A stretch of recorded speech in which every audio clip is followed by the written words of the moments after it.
Assalamualaikum warahmatullahi wabarakatuh. Perkenalkan, saya Arif Rahman Nurrahim.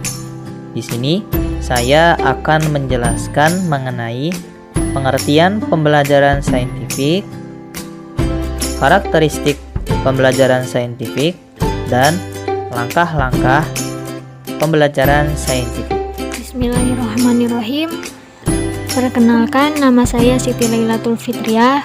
Di sini saya akan sedikit memaparkan tentang tujuan pembelajaran saintifik, kelebihan pembelajaran saintifik, dan kekurangan pembelajaran saintifik.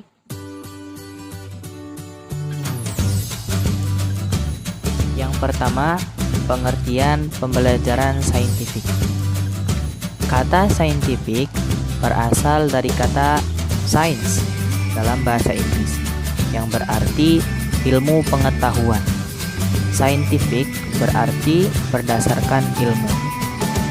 Pengertian pembelajaran dengan pendekatan saintifik adalah proses pembelajaran yang dirancang sedemikian rupa agar peserta didik secara aktif mengkonstruk konsep, hukum, atau prinsip melalui tahapan-tahapan mengamati untuk mengidentifikasi atau menemukan masalah, merumuskan masalah, mengajukan atau merumuskan hipotesis, mengumpulkan data dengan berbagai teknik, menganalisis data, menarik kesimpulan, dan mengomunikasikan konsep, hukum, atau prinsip yang ditemukan.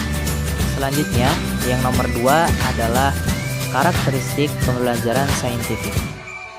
Pembelajaran dengan menggunakan pendekatan saintifik mempunyai beberapa karakteristik, yaitu pertama, berpusat pada siswa.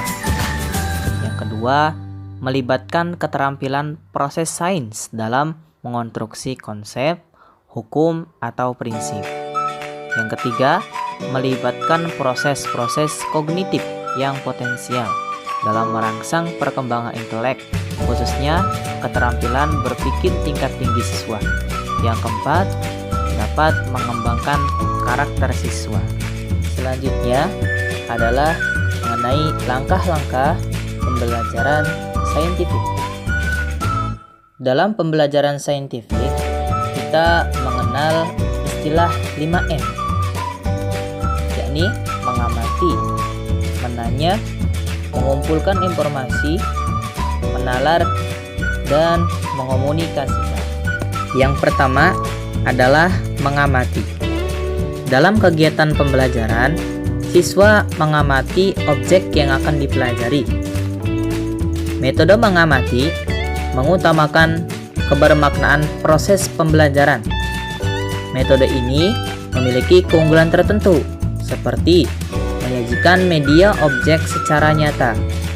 Peserta didik senang dan tertantang, dan mudah pelaksanaannya.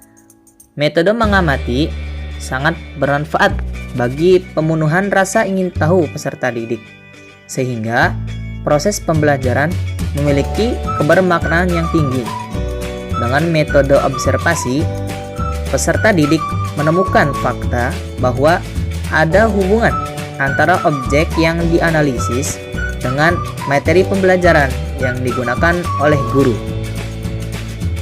Kegiatan mengamati dalam pembelajaran hendaknya guru membuka secara luas dan bervariasi kesempatan peserta didik untuk melakukan pengamatan melalui kegiatan melihat, menyimak, mendengar, dan membaca. Guru hendaknya memfasilitasi peserta didik untuk melakukan pengamatan, melatih mereka untuk memperhatikan, melihat, membaca, atau mendengar hal yang penting dari suatu benda atau objek. Selanjutnya, yang nomor 2 adalah menanya. Melalui kegiatan bertanya, dikembangkan rasa ingin tahu peserta didik. Semakin terlatih dalam bertanya, maka rasa ingin tahu semakin dapat dikembangkan.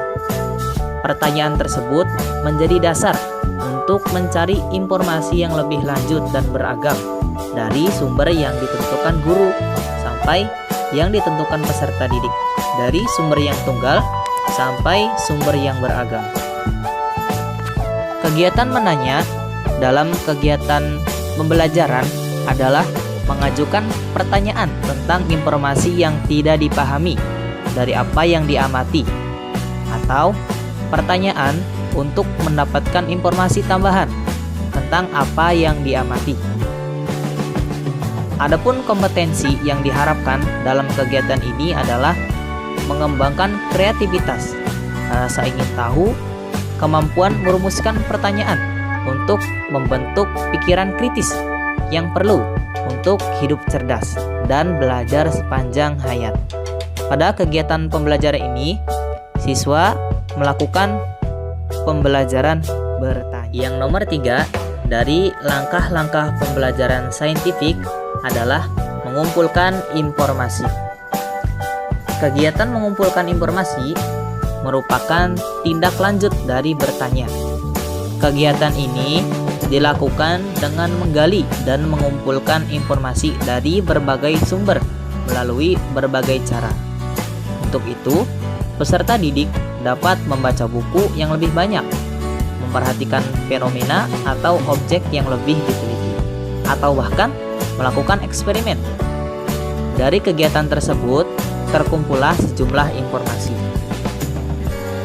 Aktivitas mengumpulkan informasi dilakukan melalui eksperimen, membaca sumber lain selain buku teks, mengamati objek atau mengamati kejadian, atau aktivitas wawancara dengan narasumber, dan sebagainya.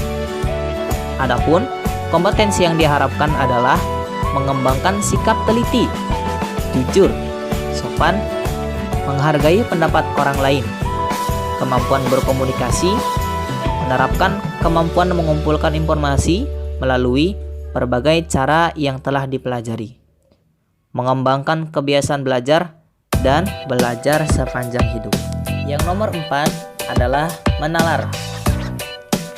Penalaran adalah proses berpikir yang logis dan sistematis atas fakta-fakta empiris yang dapat diobservasi untuk memperoleh simpulan berupa pengetahuan.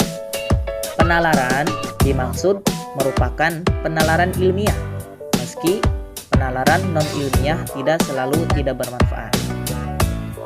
Kegiatan penalaran adalah memproses informasi yang sudah dikumpulkan, baik terbatas dari hasil kegiatan mengumpulkan atau eksperimen, maupun hasil dari kegiatan mengamati dan kegiatan mengumpulkan informasi.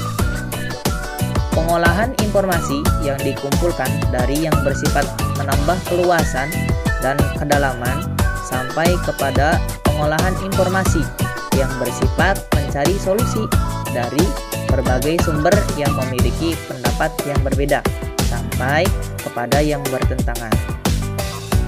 Kegiatan ini dilakukan untuk menemukan keterkaitan satu informasi dengan informasi lainnya, menemukan pola dari keterkaitan informasi tersebut.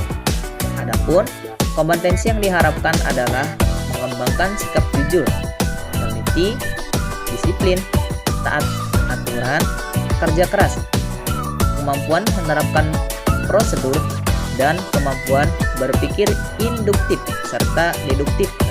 Yang nomor 5 adalah mengomunikasikan. Pada pembelajaran saintifik, guru diharapkan memberi kesempatan kepada peserta didik untuk mengomunikasikan apa yang telah mereka pelajari. Pada harapan peserta didik untuk mengomunikasikan apa yang telah mereka pelajari. Pada tahapan ini, diharapkan peserta didik mengomunikasikan hasil pekerjaan yang sudah disusun baik secara bersama-sama dalam kelompok atau secara individu dari hasil kesimpulan yang telah dibuat bersama. Kegiatan mengomunikasikan ini dapat diberikan klarifikasi oleh guru agar peserta didik akan mengetahui secara benar apakah jawaban yang telah dikerjakan sudah benar atau ada yang harus diperbaiki. Hal ini dapat diarahkan pada kegiatan konfirmasi sebagaimana pada standar proses. Kegiatan ini dapat dilakukan melalui menuliskan atau menceritakan apa yang ditemukan dalam kegiatan mencari informasi, mengasosiasikan, dan menemukan pola.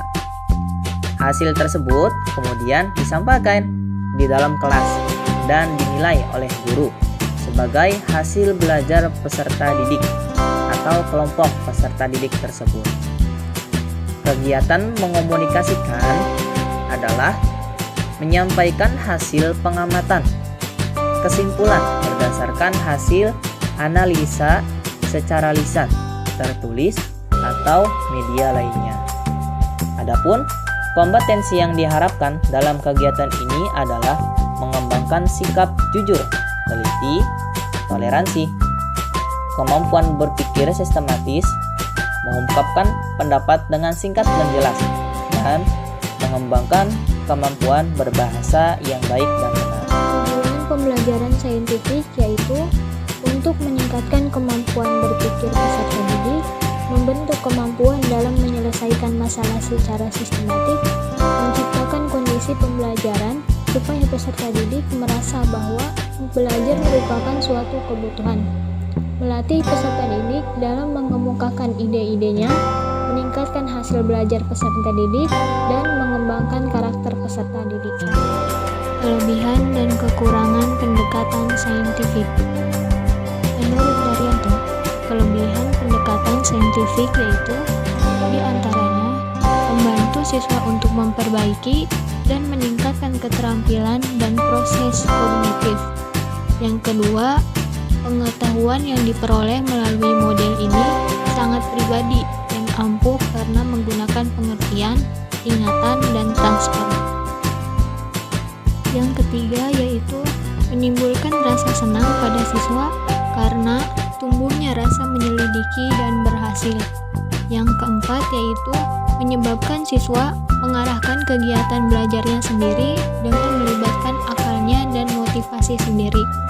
Yang kelima yaitu membantu siswa memperkuat konsep dirinya karena memperoleh kepercayaan bekerja sama dengan yang lainnya. Yang keenam yaitu berpusat pada siswa dan guru yang berperan sama-sama aktif mengeluarkan gagasan. Yang ketujuh yaitu mendorong siswa berpikir dan bekerja atas inisiatif sendiri. Yang kedelapan yaitu mendorong siswa berpikir intuisi dan merumuskan hipotesis sendiri. Yang kesembilan yaitu memberikan keputusan yang bersifat intrinsik. Yang kesepuluh yaitu situasi proses belajar menjadi lebih terangsang. Yang ke-11 yaitu proses belajar meliputi sesama aspeknya. Siswa dapat menuju pada pembentukan manusia seutuhnya. Yang ke-12 yaitu meningkatkan penghargaan pada siswa. Yang ke-13 kemungkinan siswa belajar dengan memanfaatkan berbagai jenis sumber belajar. Dan yang terakhir yaitu dapat mengembangkan bakat dan kecakapan individu. Kekurangan pembelajaran pendekatan saintifik. Yang pertama yaitu menimbulkan asumsi bahwa ada ketidaksiapan pemikiran untuk belajar. Bagi siswa yang kurang pandai akan mengalami kesulitan abstrak atau berpikir untuk mengungkapkan hubungan antara konsep yang tertulis dan lisan, sehingga pada gilirannya akan menimbulkan frustasi. Kedua yaitu tidak efisien untuk mengajar dalam jumlah siswa yang banyak karena membutuhkan waktu yang lama untuk membantu mereka menemukan teori atau pemecahan masalah yang lainnya. Ketiga yaitu harapan yang terkandung dalam model pendekatan ini bisa buyar karena berhadapan dengan siswa dan guru yang sudah terbiasa dengan cara pembelajaran yang lama. Yang keempat yaitu pengajaran discovery lebih cocok untuk mengembangkan pemahaman, sedangkan aspek konsep, keterampilan, dan emosi secara keseluruhan kurang mendapat perhatian. Dan yang terakhir yaitu tidak menyediakan kesempatan untuk berpikir yang akan ditemukan oleh siswa. Oke teman-teman, itulah tadi penjelasan mengenai pembelajaran saintifik. Kami dari kelompok 12 mata kuliah Rencana dan Strategi Pembelajaran Pendidikan Agama Islam pamit undur diri. Kurang lebihnya mohon maaf. Wassalamualaikum warahmatullahi wabarakatuh.